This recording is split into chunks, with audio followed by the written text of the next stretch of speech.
If you think this made-up crisis in Venezuela is about oil, it's because you're using a 1990s headline to explain a 2025 power play. And that means you're not looking at the whole board.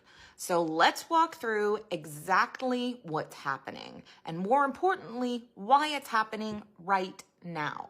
Fact 1, the United States does not need Venezuelan oil at all. We are the #1 oil producer in the world. We produce more oil per day than Saudi Arabia. We export millions of barrels every day.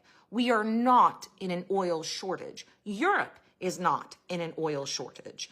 There is no global scarcity that would justify a U.S. military operation for oil. So no, this is not a we need their oil situation. That talking point is outdated. Fact 2. Venezuela's oil industry is collapsed. This isn't an '05 Venezuela.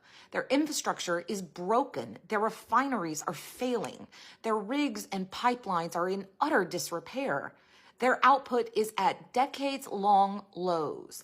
They cannot supply enough crude to strategically change anything for the United States. You don't deploy warships for a failing industry. If this were about petroleum, the math ain't mathin'. Fact 3.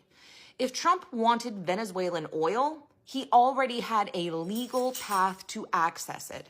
The United States can lift sanctions. It can expand Chevron's operations. It can reopen the U.S.-Venezuela energy corridor. None of that requires military force.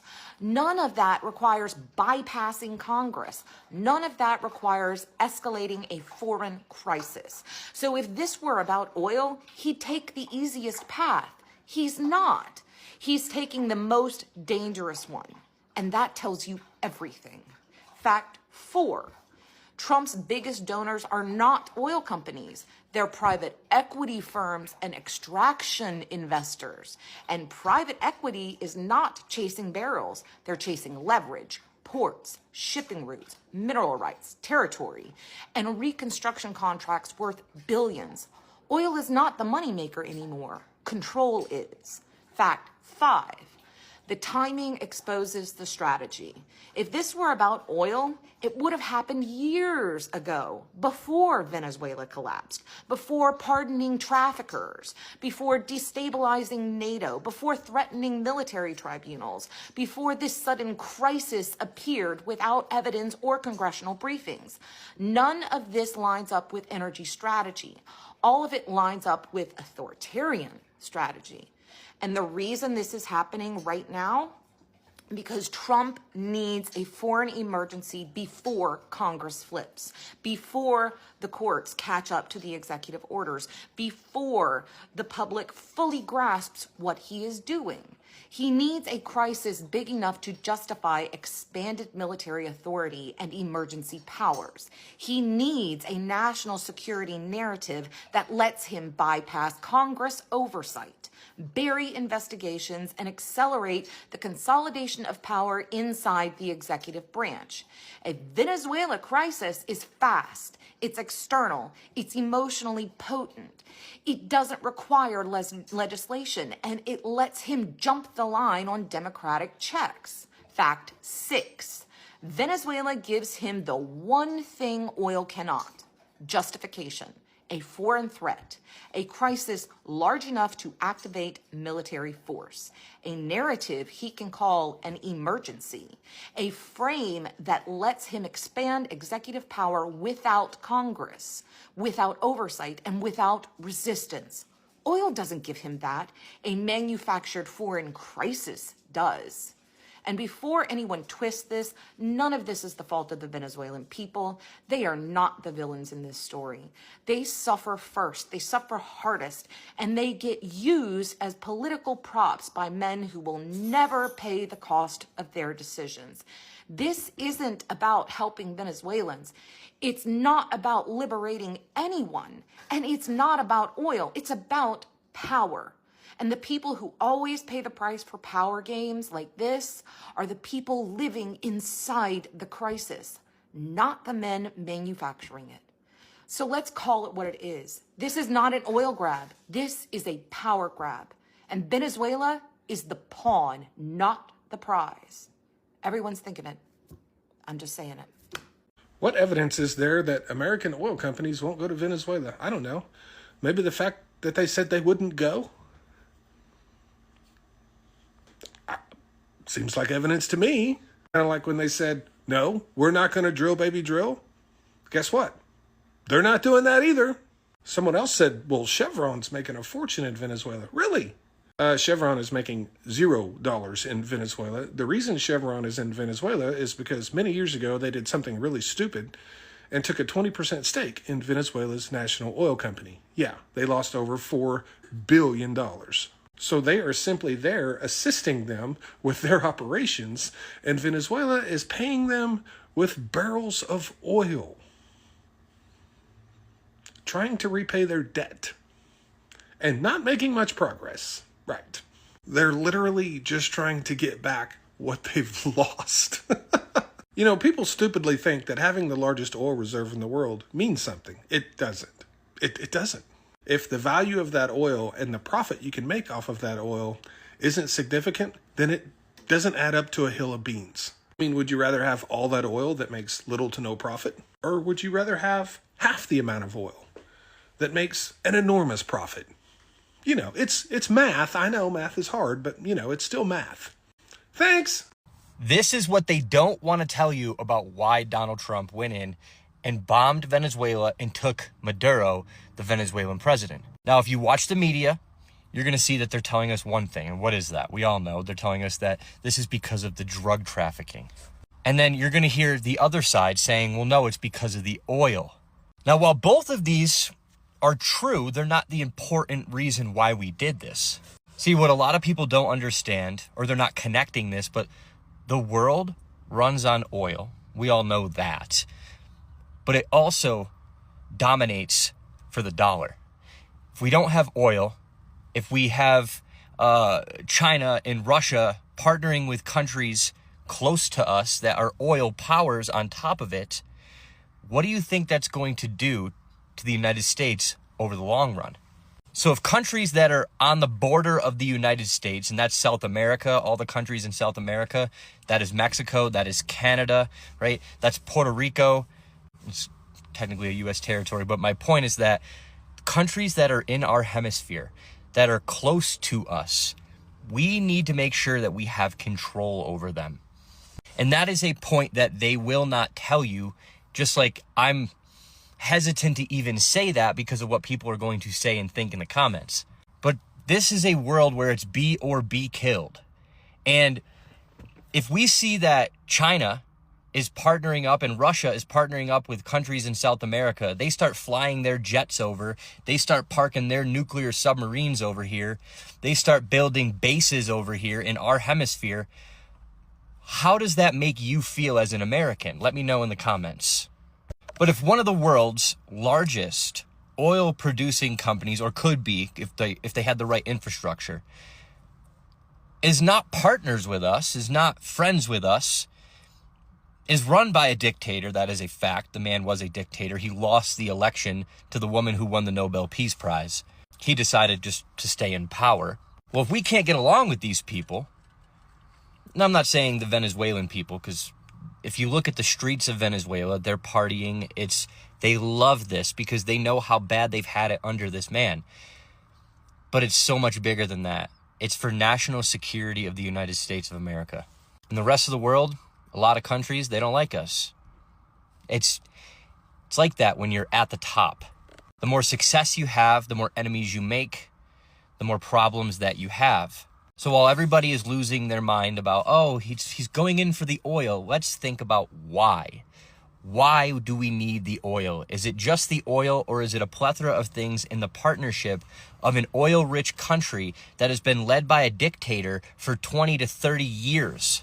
I personally think that there are more positive things that are going to come out of this than negative, not just for the people of Venezuela, but for the entire world. And the stronger that we are, and the more control that we have in our hemisphere, the more powerful we are, the less people will want to fuck with America. And I'm sorry, I do live here. I do live in District 1. And personally, as an American, I would like to keep it that way. Because I know that you cannot change how humans react. But what's coming in the future, none of this in the next 20 to 50 years is even going to matter because of how crazy AI is gaining traction and what that's going to do for equality in the world. So while everybody's worried about right now, the rest of the world is going to get a lot better in the coming years. But in the meantime, America needs to protect itself. And I'm okay with that. Make sure you guys like, share, follow. God bless the Venezuela people. God bless America. And we'll see you guys soon. So this is the comment I keep seeing. Oil. They don't care about Maduro. They want the oil. Oil is the goal. It's all about oil. Oil, oil, oil. Okay, so let's talk about that. Venezuela has the largest oil reserves on Earth. Its reserves are 13% bigger than Saudi Arabia's. But not all oil is the same. Saudi oil is light and easy to refine. Venezuelan oil is extremely heavy, thick, difficult to process, and only certain refineries in the world can handle it. Oil was discovered in Venezuela in the 1920s, and the US was immediately involved. American oil companies literally built Venezuela's oil industry because the country didn't have the infrastructure or the technology to do so. At the time, Venezuela was a poor country with an agrarian economy. It was mostly coffee and cacao plantations. There were no petroleum engineers, no heavy machinery, zero knowledge on how to run a global oil industry. But by 1928, with lots of help from US oil companies, Venezuela was one of the world's top exporters. Overnight, Venezuela became one of the richest countries in the world. During the 1970s, Arab states imposed an oil embargo on the United States because of its support of Israel. This led global oil prices to explode, soaring from $1.80 a barrel to over $11 a barrel, a 500% increase. That crisis shook the entire world economy. That is, except for Venezuela, which suddenly saw billions of dollars worth of oil revenue entering its state coffers. And right after that, in 1975, Venezuela nationalized its oil industry and created PDVSA, Petróleos de Venezuela, or Venezuelan Petroleum, the state-owned company that still exists today. But even after the nationalization of its oil industry, Venezuela still needed the US. Why? Because the US Gulf Coast has huge refineries built specifically for heavy crude, the type of oil that sits under Venezuela. And this arrangement benefited both sides. Venezuela, a country roughly the size of Texas, doesn't have anywhere near the refining infrastructure needed to process hundreds of thousands of barrels of heavy crude oil per day. Venezuela's own refineries can only handle a fraction of what the country extracts, so US refineries processed it. Venezuela got billions in revenue, and American companies profited from the refining operations. Everyone had a reason to keep the partnership going. But without heavy crude, those US refineries struggle. They literally hunger for Venezuelan oil. Now, there's this big misconception that Hugo Chavez, the populist and self-proclaimed socialist president of Venezuela, who died in 2013, took back the industry from the US private interests that controlled it. But that's simply not true. Chavez became hostile to the US politically, yes, but he still depended on the US market. Venezuelan oil continued flowing to American refineries, and Chavez took advantage of the largest oil boom in history, gaining access to billions of dollars in oil revenue. What Chavez did do was purge PDVSA, the state oil company. He fired thousands of expert workers and replaced them with loyalists. Corruption exploded, production collapsed, and the economy imploded. When Chavez died in 2013, he handpicked this man, Nicolás Maduro, as his successor. Maduro inherited a country that was collapsing economically and made it worse. Much worse. By 2017, 76 out of 84 PDVSA plants were paralyzed. Venezuela's oil production fell to 20% of its total capacity. Now, I can already hear you in the comments saying, that's because of sanctions. But no, not yet at least. Before 2019, US sanctions only targeted individual Venezuelan officials, human rights abusers, narco-traffickers, and corrupt elites. Venezuela was still completely free to sell its oil to the United States. And it did. The first oil sanctions only came in 2019, under Trump's first presidency. He basically imposed an embargo on PDVSA, the Venezuelan state oil company.